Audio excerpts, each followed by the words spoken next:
This is Sophie, my Trimeresurus insularis island pit viper. She's saying hi. This elegant, secretive animal is certainly not for everyone, but despite the sheer terror and bodily harm she's capable of inflicting, her needs are very particular. I had initially thought to make this video, my first on YouTube, a detailed care guide. But upon reflection, I felt compelled to introduce myself with a broader philosophical approach. The thing about snakes, particularly the venomous ones like Sophie here, is that they are undeniably exciting. I've kept them for almost a decade, and they still excite me. But as any snake keeper knows, the vast majority of their time is spent doing what would appear to us as nothing. This is not an animal one should seek constant activity from, as overhandling can stress them out and cause health issues. The most apt comparison I've heard is venomous snake keeping is like having a tropical fish tank. They are an observational pet.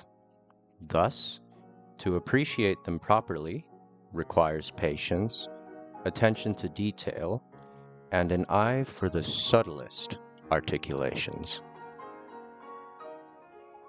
You can see here how gently and fluidly I move the hook to show her off to you.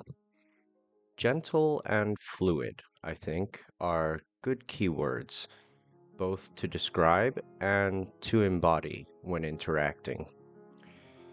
I understand that the more dramatic behavior we see is good for views, and I'm certainly not having a go at anyone who puts out more gnarly snake content. But as there seems to already be plenty of that, my goal here is to present them without fear.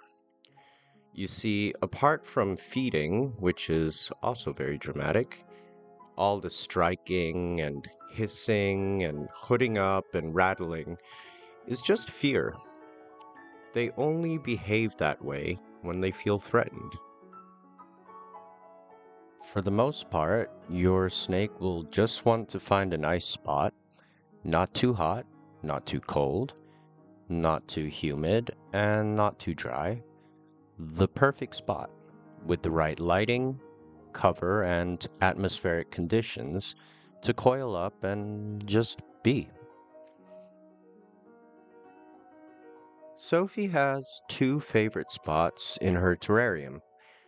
This elevated perch is usually her evening haunt.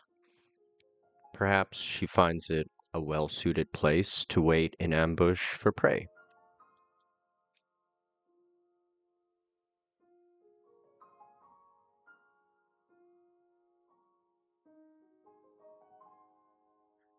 She spends the daytime on the ground level, underneath the protruding wood.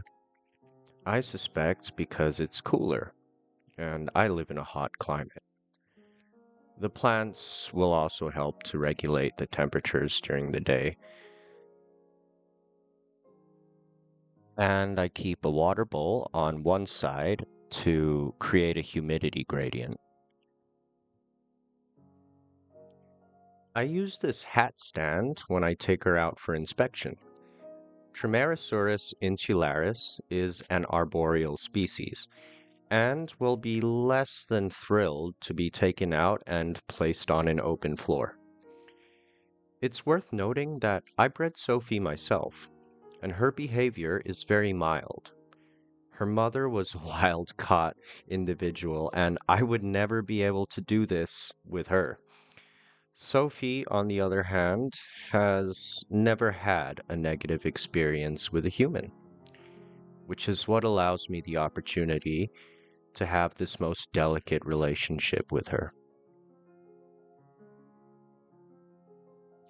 I plan to make more videos going over the details of everything I do to keep her healthy and happy, and hope to introduce some of my other snakes as well. Thank you most kindly, and may life inspire you.